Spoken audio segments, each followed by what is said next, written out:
inchworm. So you start standing up,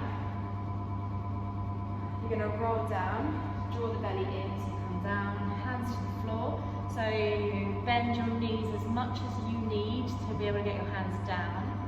You're going to walk out into a plank position, then either staying on the toes or dropping down to the knees first.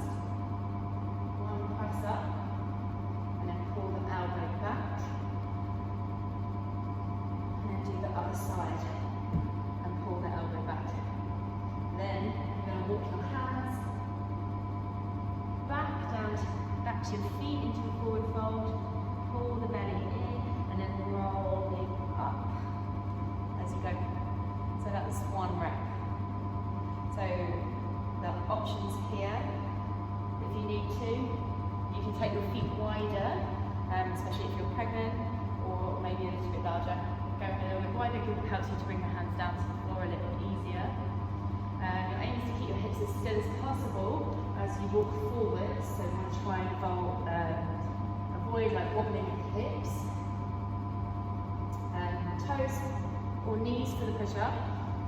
So I'll just show you from this angle. So you're going to push down and then pull up as you come out of the squat. Of the press up even. You can have your hands a little bit wider if that works better for you, or a little bit narrower with the elbows pointing back a little bit more, whatever works for you and your strength.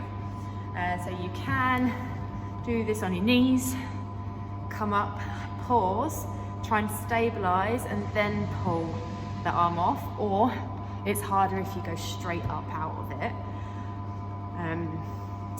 Also want to try and avoid rotating like this as the arm pulls back. So make sure you have stability. The wider the legs are, the more stable that base will be. And then focus on engaging your belly, the sides of your back. All is going to keep you stable as you take that arm off.